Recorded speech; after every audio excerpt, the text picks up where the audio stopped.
Bueno, vamos a continuar. Ahora corresponde el testimonio de nuestro personaje con base a lo que representaba los pasajes de la iglesia primitiva.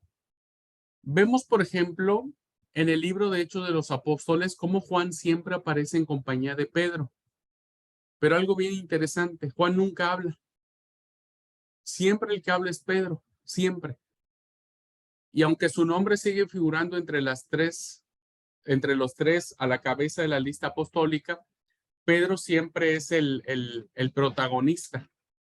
Hechos 1:13, si alguien me ayuda a leer.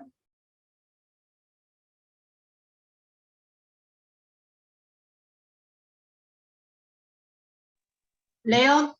Sí, por favor. Y entrados, subieron al aposento alto, donde moraban Pedro y Jacobo, Juan, Andrés, Felipe, Tomás, Bartolomé, Mateo, Jacobo, hijo de Alfeo, Simón, el celote, y Judas, hermano de Jacobo.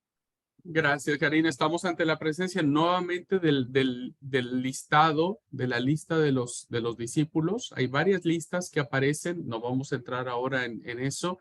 Los listados de los nombres de los apóstoles varían, dependiendo mucho de los evangelistas. No los notamos porque apenas si sabemos de Pedro, Santiago y Juan, pues de los demás menos. Pero si se dan cuenta, ¿quiénes encabezan la lista siempre de ellos? Pedro, Jacobo y Juan. Siempre ellos van a encabezar la lista. Juan estaba con Pedro en el milagro que se tiene de la curación del personaje del cojo que está a la puerta hermosa del templo de la Hermosa en Hechos 3:1. Por favor. Permiso. Sí. Dice así: Pedro y Juan subían junto al templo a la hora novena, la de la oración. Entonces vemos cómo está allí, pero si se dan cuenta, hermanos, Juan nunca habla. Qué interesante eso. Juan nunca habla. El que siempre habla o es Pedro, o es Pablo, o es Bernabé, pero Juan pocas veces, más bien nunca habla. Otro dato que tenemos de Juan es cuando le trajeron con Pedro al Sanedrín, cuando ambos se comportaban con tal valor y arrojo ante los líderes judíos que los dejaron perplejos, ¿no? En este pasaje de Juan 4. Y solamente leyendo el versículo 13, Juan 13, 4:13, perdón. Leo. ¿Sí? Entonces, viendo el denuedo de Pedro y de Juan, y sabiendo que eran hombres sin letras y del vulgo, se maravillaban y le reconocían que habían estado con Jesús. Muchas gracias. Entonces vemos a Juan acá también nuevamente dando testimonio junto con Pedro de que el encarcelamiento que tuvieron, ellos se mantenían de manera vigorosa y con férrea voz para no dejarse amedrentar por todos los personajes que estaban ahí presentes. También vamos a mirar a Juan, hermanos, cuando está con Pedro, cuando van a supervisar el trabajo que está haciendo Felipe en Samaria. Volvemos nuevamente a ver a Juan, capítulo 8, versículo 14.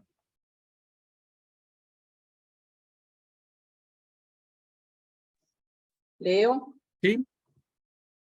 Cuando los apóstoles que estaban en Jerusalén oyeron que Samaria había recibido la palabra de Dios, les enviaron a Pedro y a Juan.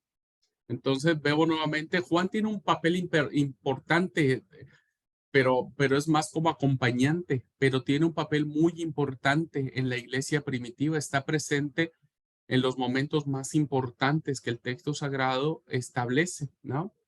Y lo vamos a mirar en la carta del apóstol Pablo a los Gálatas, donde aparece como pilar de la iglesia, ¿no?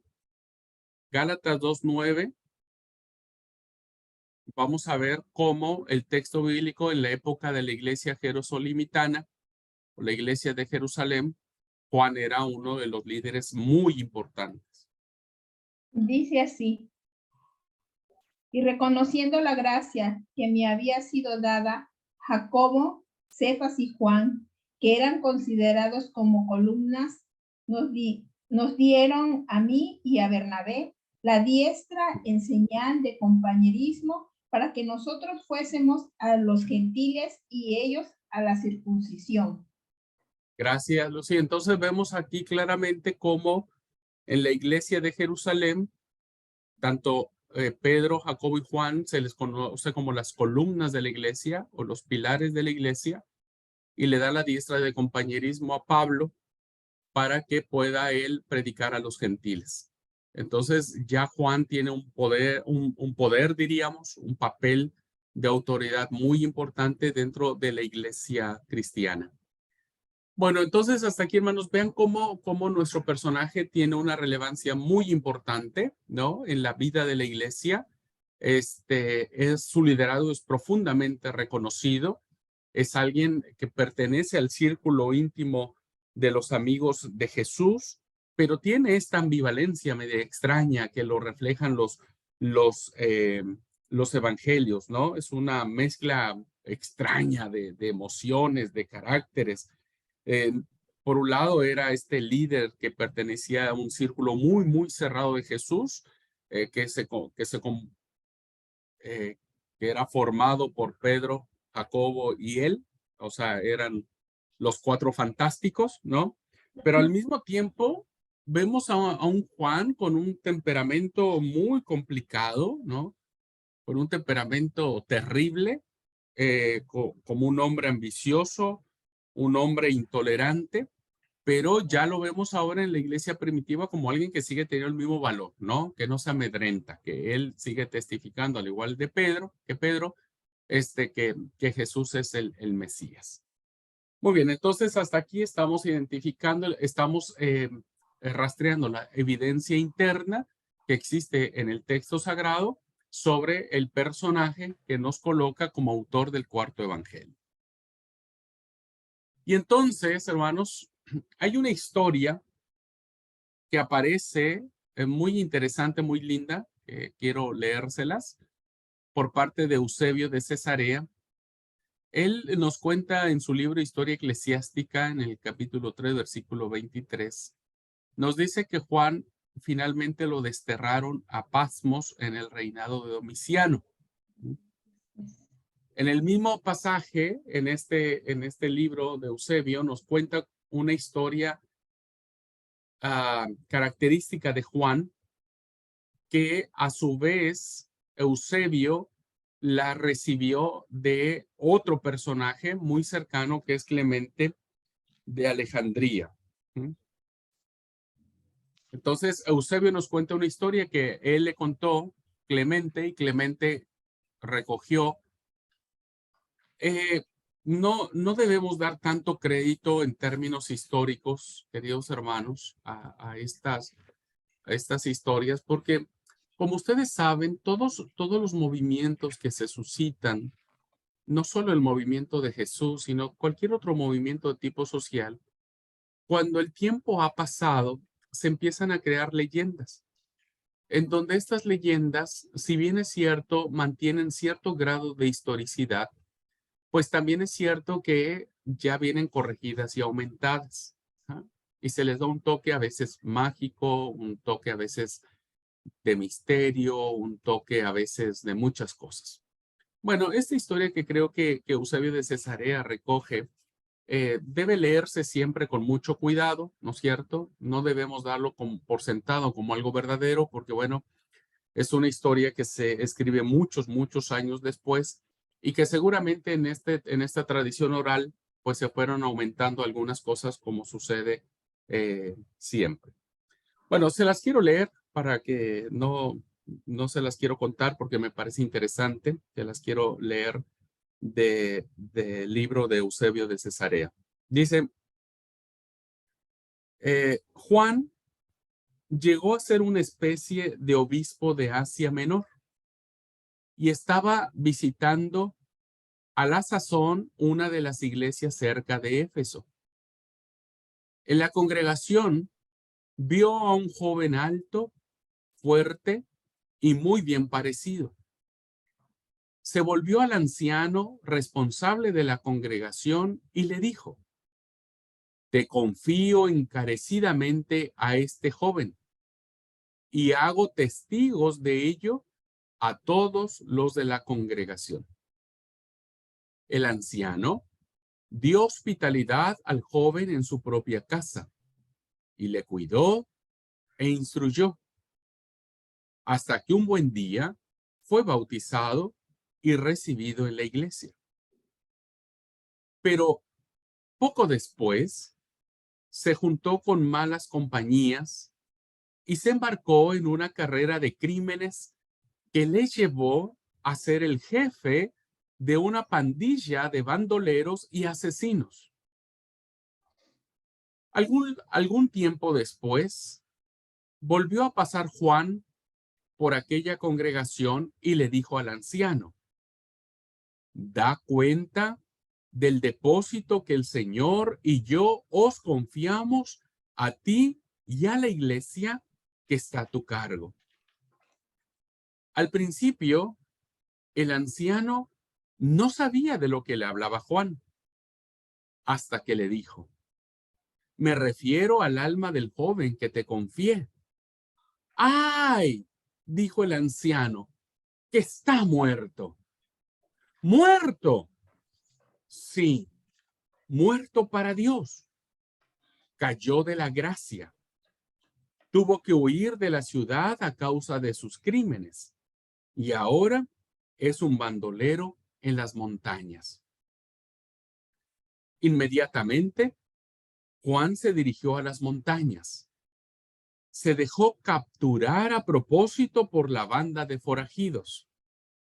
Le llevaron a aquel joven que era el jefe, que de la vergüenza que le dio, intentó huir de él. Juan, aunque era anciano, le persiguió gritándole: hijo mío, ¿es que vas a huir de tu padre? Yo estoy débil y cargado de años. Ten piedad, hijo mío, no tengas miedo. Aún hay esperanza de salvación para ti. Yo me presentaré por ti ante el Señor Cristo. Si hace falta, de buena gana, moriré por ti como Él murió por mí. Detente, para, cree. Es Cristo el que me ha enviado a ti. Aquellas palabras quebrantaron el empedernido corazón del joven, que se detuvo, tiró las armas y rompió a llorar. Juntos bajaron de la montaña y el joven volvió a la iglesia y a la fe. Esta historia, hermanos, es una historia que retrata pues el carácter diferente del hijo del trueno, del que algún día pidió que cayera fuego del cielo para destruir a los de Samaria. Y ahora vemos aquí a un Juan que está volcado de amor y de valor por este joven, ¿no es cierto?, a quien él incluso está dispuesto a dar la vida para que él pueda arrepentirse. Así que bueno, vemos acá una de los pasajes más interesantes. Una historia interesante. Voy a leerles otra historia que tiene que se forjó, ¿no es cierto?, en torno a la figura de Juan, que también nos la cuenta Eusebio de Cesarea. Dice que nos cuenta otra historia de Juan que él sacó de las obras de Irineo. Ahora es otra su fuente. La primera historia, su fuente fue Clemente de Alejandría. Ahora es la historia de Irineo, su fuente de Eusebio. Ya hemos visto que uno de los líderes de la herejía gnóstica, lo planteamos en la clase pasada, era un tal Cerinto, ¿no? Decíamos que Cerinto era el jefe, uno de los jefes más importantes del gnosticismo. Bueno, la historia dice, el apóstol Juan entró una vez en los baños para darse un baño, pero cuando se enteró de que Cerinto estaba allí, pegó un salto y salió corriendo por la puerta de donde estaba, porque no podía soportar estar bajo el mismo techo que él, y aconsejó a los que estaban con él que hicieran lo mismo. Huyamos, les dijo, antes que los baños se nos caigan encima, porque Cerinto, el enemigo de la verdad, está dentro. Bueno, esta historia que se fue forjando con el paso de los años y que se fue compartiendo, vemos aquí que vuelve a salir en esta otra historia el temperamento de Juan, ¿no es cierto? El Boanerges, que no había muerto del todo. Esta es otra historia que nos hace ver a un Juan reactivo ante la presencia de Cerinto. Y bueno, de una manera sarcástica, dice que es mejor salir de ahí antes de que los baños se caigan porque Cerinto estaba adentro. Hay otra historia que esta nos la cuenta otro personaje llamado Casiano, que cuenta otra historia muy famosa que insisto, se forja o se acuña alrededor de la figura del apóstol Juan. Dice, cierto día estaba jugando con una perdiz amaestrada. Un hermano más rígido y estrecho le reprendió por perder el tiempo. Y Juan le respondió, el arco siempre está tenso. Pronto deja de tirar derecho. Esta historia es la historia de un Juan, ¿no es cierto? Que no se iba a dejar tan fácil. Dice, el arco siempre está tenso. Así que el arco siempre está preparado, así que no me vengas a mí a decir lo que tengo que hacer. Es otra historia que se forja alrededor de Juan. Y finalmente hay una historia que nos cuenta Jerónimo, que es una historia que tiene consigo las palabras finales de Juan. Supuestamente es una historia que Jerónimo conoce de cuáles fueron las últimas palabras que el apóstol Juan pronunció al momento de morir. Y dice la historia que cuando estaba muriendo, sus discípulos le preguntaron si tenía algún último mensaje que darles. Y supuestamente se dice que Juan dijo, momentos antes de morir, hijitos, amaos unos a otros. Y lo repitió varias veces. Cuando le preguntaron si era eso todo, sencillamente dijo, con eso basta, porque es el mandamiento del Señor. Bueno, con todas estas informaciones, hermanos, que tenemos de estas historias, en algunas en términos de leyenda, en algunas, bueno, tratando de retratar cierta personalidad del apóstol, con esta información que nos ha llegado, de la que surge nuevamente esta figura ambivalente de un personaje de un temperamento ardiente, de gran ambición, de indudable coraje, pero finalmente, hermanos, porque esto es algo que no podemos pasar desapercibido, si concedemos razón de que el personaje que tenemos en el texto es de Juan, no podemos nosotros no darnos cuenta las profundas palabras de amor que tienen esta literatura, no solo del Evangelio de Juan. En el Evangelio de Juan se habla de mucho amor, hay muchas expresiones de amor, pero también en las cartas que vienen evidentemente de la escuela juanina, ¿no?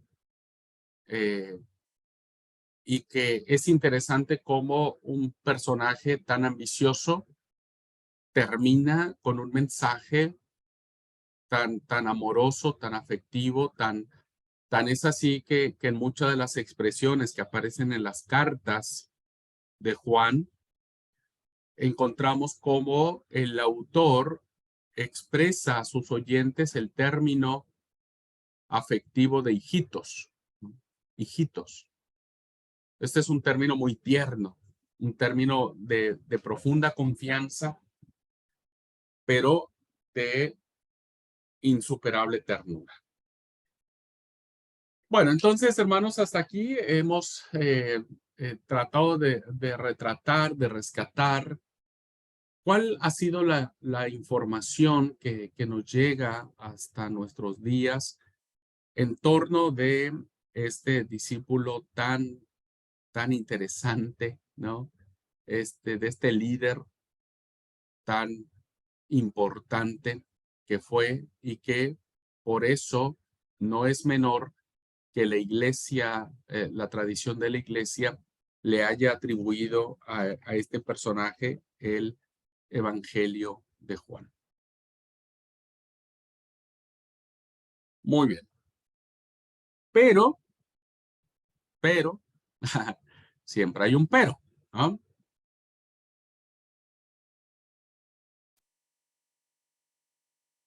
Sí, hemos sido muy cuidadosos con detenernos en darnos cuenta de las inferencias que existen de este personaje. Pudimos darnos una idea clara, queridos hermanos, que todo lo que nosotros sabemos de Juan, lo que hemos leído, todo lo que ustedes me ayudaron a leer, todos los pasajes que nosotros vimos que tenían que ver con quién era su mamá, su hermano, etcétera.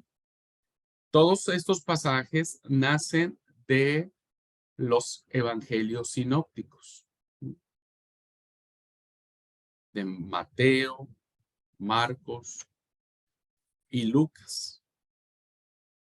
Y principalmente si concedemos que Hechos de los Apóstoles los escribió, lo escribió Lucas.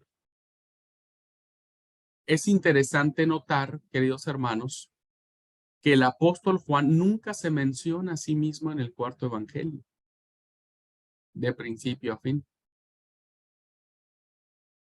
Qué interesante, ¿se dan cuenta? Es sorprendente. Si nosotros considerásemos que Juan haya sido el autor, resulta sorprendente que no haya una mención, al menos una inferencia. Lo mismo, a ver, ¿se acuerdan ustedes cuando hablábamos del Evangelio de Marcos y dijimos que es muy probable que Marcos haya sido el muchachito desnudo que fue encontrado al momento en que Jesús fue aprendido? Muy probable. Es muy probable que Mateo, en la referencia que él hace de su llamamiento, él en su modestia, diríamos, no mencionó que cuando Jesús lo llamó, hicieron un gran banquete en su casa. Así, un fiestón, ¿no? La fiesta la sabemos por Lucas, ¿no? Lucas nos dice que después de que Jesús llama a Mateo, se hace la fiesta, ¿no? Bueno, no existe algo parecido en el Evangelio de Juan. O sea, no hay una alusión de algo de él, ¿no? Pero sí existe la alusión de dos personajes, de dos personas. Sí existe la alusión. El primero de ellos creo que es el que nos va a dar tiempo de ver hoy en clase. Espero que sí. Y si no, creo que... No, vamos a ver los dos. Nos da tiempo ver los dos. El primer personaje, hermanos, es que en el Evangelio de Juan se habla de el discípulo al que amaba, al que Jesús amaba o al que amaba Jesús. El famoso discípulo amado. Este es un personaje interesante que vemos ahí, sin nombre. No lo ubicamos por nombre, solamente lo ubicamos por su acción. Y es interesante porque en el Evangelio de Juan se menciona por lo menos 4 veces. 4 veces. La primera vez la encontramos en Juan 13:23. Por favor, ¿me ayudan a leer Juan 13:23?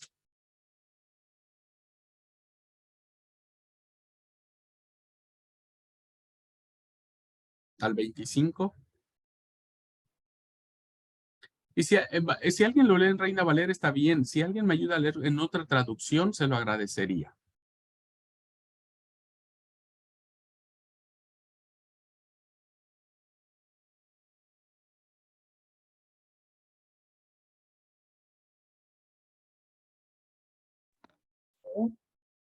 ¿Sí? Leo. Sí, por favor.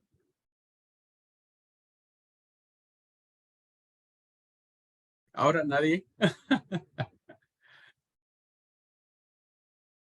Juan 13:23 al 25. Sí. Uno de ellos, el discípulo a quien Jesús amaba, estaba a su lado. Simón Pedro le hizo seña a ese discípulo y le dijo: pregúntale a quién se refiere. Señor, ¿quién es?, preguntó él, reclinándose sobre Jesús. Muy bien, Dina. ¿Qué versión leyó, Dina? NBI. Ah, NBI. Muy bien, muy bien. Reina Valera dice, y uno de sus discípulos al cual Jesús amaba estaba recostado al lado de Jesús, ¿no? Y el versículo 25 dice, entonces el que estaba recostado cerca del pecho del Señor le dijo. Entonces aquí hay un personaje interesante, ¿no? Que se deja ver como alguien muy, muy, pero muy cercano a Jesús, ¿no? Que estaba recostado en el pecho del Señor. Algunas versiones dicen al lado de Jesús o cerca del pecho de Jesús, ¿no? En el pecho. Si ustedes echan a volar su imaginación, es una escena muy interesante, ¿no? O sea, se ha prestado para muchas cosas, evidentemente. Los movimientos gnósticos hoy hablan de que, bueno, había un amorío homosexual entre Jesús y Juan, etcétera. Pero fijándonos en la cultura semita de la cual Jesús pertenece, no tiene que ver con ninguna alusión sexual, ni erótica, ni nada por el estilo, sino más bien es una acción de una profunda relación, ¿no es cierto? De una profunda relación muy especial y muy diferente, ¿no? Y eso es lo que estamos viendo acá. Bueno, la segunda ocasión la vemos en el 19 del 25 al 27, por favor. Cuando Jesús le confía a su madre al momento de estar muriendo en la cruz. Leo. ¿Sí? Esa traducción lenguaje actual. Dale. Dice así, 25-27. Dice, cerca de la cruz estaban María, la madre de Jesús, María, la esposa de Cleofas y tía de Jesús, y María Magdalena. Cuando Jesús vio a su madre junto al discípulo preferido, le dijo a ella, madre, ahí tienes a tu hijo. Después le dijo al discípulo, ahí tienes a tu madre. Desde ese momento, el discípulo llevó a María a su propia casa. Muy bien, gracias, Alan. En la versión que leyó Alan, dice el discípulo preferido. Reina Valera dice, estaba él y al discípulo a quien él amaba, ¿no? El famoso discípulo amado. No sabemos quién era, pero vuelve a aparecer este personaje en el relato. La tercera vez que aparece, hermanos, fue cuando él y a Pedro los encuentra María Magdalena al volver de la tumba vacía en la resurrección.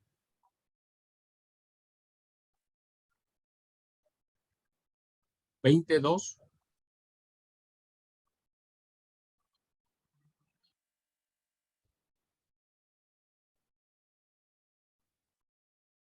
Y así, 22. Y entonces corrió y fue a Simón Pedro y al otro discípulo, aquel al que amaba Jesús, y le dijo: se han llevado del sepulcro al Señor y no sabemos dónde le han puesto. Muchas gracias. Entonces vemos nuevamente en acción a este personaje, sin nombre, ¿no es cierto? Solamente lo vemos por el adjetivo de que era un hombre que amaba al que Jesús amaba, no que él amaba a Jesús, más bien Jesús lo amaba a esta persona, ¿no? Y finalmente lo vemos cuando está presente la última aparición de Jesús que ha resucitado en el lago. 21:20. Leo. ¿Sí? Estaban juntos Simón Pedro, Tomás, llamado el Dídimo, Natanael, el de Caná de Galilea, los hijos de Zebedeo. 21:20, Karina. 20. 20, sí. 21:20. Volviéndose Pedro, vio que le seguía el discípulo a quien amaba Jesús, el mismo que en la cena se había recostado al lado de él y le había dicho: Señor, ¿quién es el que te ha de entregar? Muchas gracias. Y entonces vemos la misma referencia. Es el mismo personaje, ¿no es cierto? Porque el autor manifiesta que es el mismo que estaba recostado en el pecho del Señor y vuelve a hacer alusión de manera reiterada y de manera intencionada que hay un personaje que se refiere al discípulo amado. Entonces, vemos claramente que hay alguien aquí, ¿no? Sin nombre, no lo identificamos, solamente lo identificamos por esta cualidad que tenía de que Jesús lo amaba y por las versiones que otros han hecho, era como que el preferido. Si consideramos que dentro del círculo íntimo de Jesús había 3 personajes, ¿no?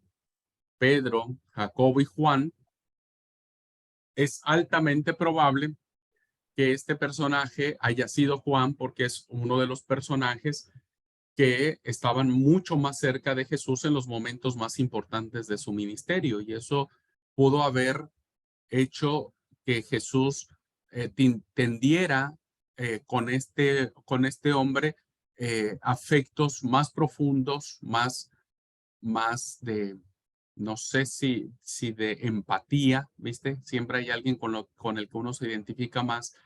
Y entonces lo vemos claramente aquí, por eso es que la tradición de la iglesia se ha inclinado muchísimo en identificar al discípulo amado con Juan, hijo del Zebedeo. Pero hay otro personaje, hermanos, interesante que aparece en el Evangelio. El cuarto Evangelio tiene una especie de personaje que no es innominado, no tiene un nombre, diríamos, y que solamente podríamos llamarlo como el testigo. ¿Quién es? No tenemos la más pálida idea. No hay una identificación clara sobre este personaje, pero lo vemos claramente en estas 2 alusiones que se hace de él, de este personaje. Y el primero aparece en el capítulo 19, versículo 35, cuando nos refiere que la lanza hirió el costado de Jesús, del cual sale agua y sangre. Esto es muy interesante porque quien nos está narrando esto identifica con plena claridad los 2 elementos que salen del costado de Jesús, ¿no? Y entonces el autor, el que finalmente puso todo papel, válgase la expresión, dice en el capítulo 19, versículo 35, y el que lo vio ha dado testimonio, y el que lo vio ha dado testimonio, y su testimonio es verdadero.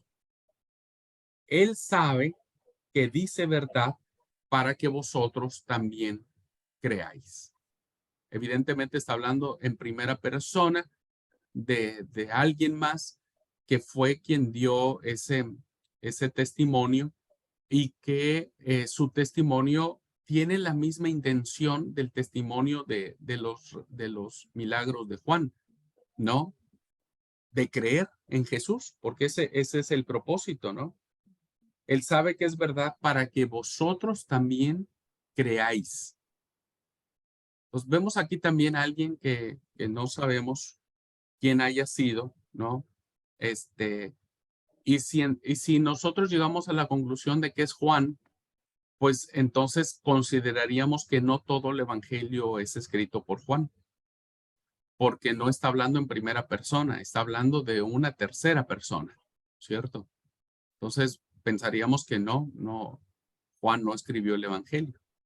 Y entonces acá lo que nosotros miramos en este relato es que hay otro personaje muy importante que ha dado testimonio y su testimonio es verdadero. Ajá. Y entonces tenemos otra alusión de este personaje que podríamos llamar solamente el testigo, y lo encontramos al final del evangelio, donde se vuelve a repetir la misma afirmación de que el discípulo amado, aquí ya le da una categoría, ¿no es cierto?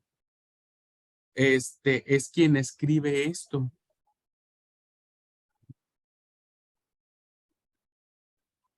Dice el versículo 24 del capítulo 21.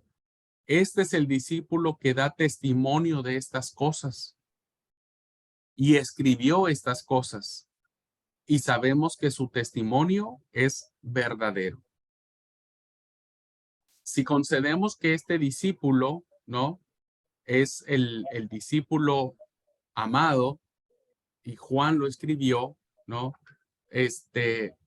Podemos darnos la idea, queridos hermanos, con esta evidencia de que es probable que Juan haya escrito el evangelio o lo haya inspirado, pero haya necesitado un amanuense para que lo escribiera. Haya necesitado un secretario.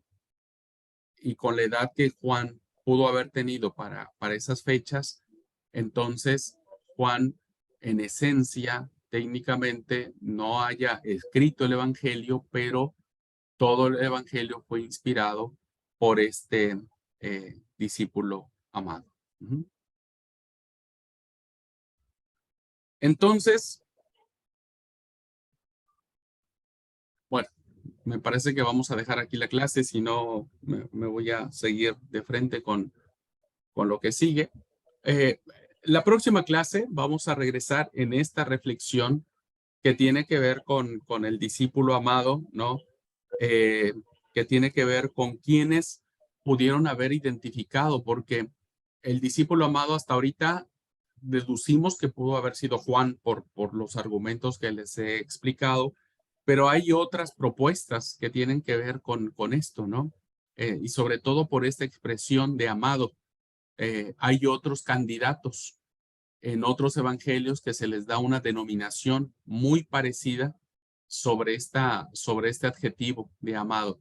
Entonces eso lo vamos a ver la próxima clase, y la próxima clase vamos ya a terminar esta introducción o este viaje, este acercamiento que nosotros hemos querido tener sobre el apóstol Juan, y vamos a ver en la próxima clase lo que tiene que ver con el testimonio que se ha recogido a través de la iglesia en los siglos para llegar a la afirmación de que la tradición de la iglesia ha dicho que Juan, el apóstol Juan, es el autor de este evangelio. Eso lo vamos a ver la próxima clase. Les voy a traer algunas citas interesantes e importantes que se dieron en la historia de la iglesia para llegar a esta conclusión. Y vamos a conocer un poquitito el tema de lo que es el amanuense, cómo el amanuense se hace presente en el Evangelio de Juan. Esos temas los vamos a ver la próxima clase. Muy bien, antes de irnos, queridos hermanos y hermanas, ¿alguna pregunta? ¿Algo que quieran agregar? ¿Algún comentario?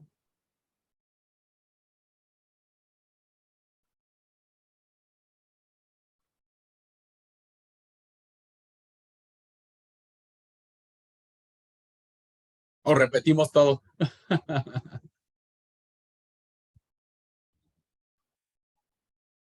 Todo bien, hermano. Muy bien, bueno, muy bien, muy bien.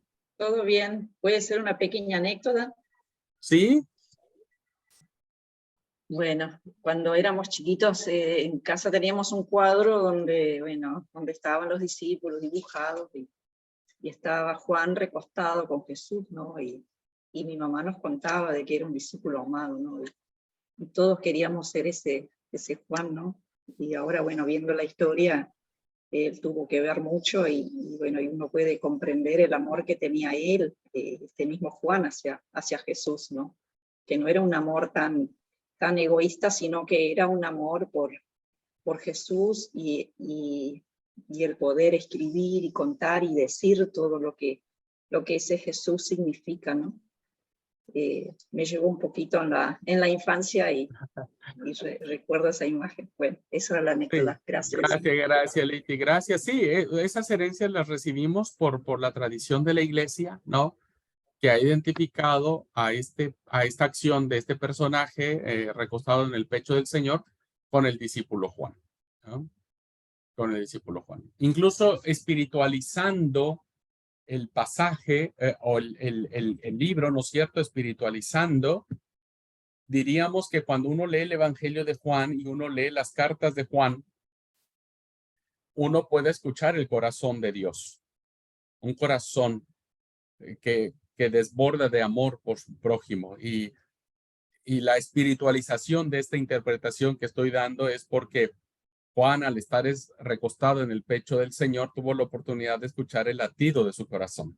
¿Vieron? Cuando vos te recostaste en el pecho de alguien, lo único que escuchás es cómo late su corazón.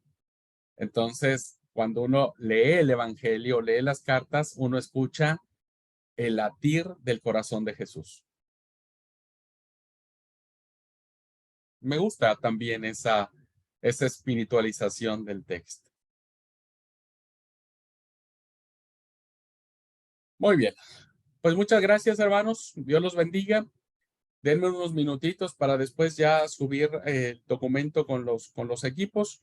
Cualquier duda, por favor, me la hacen saber. Y bueno, que Dios los ayude. ¿Okay? Que Dios los ayude. Dios les bendiga, hermanos. Muchas bendiciones a todos.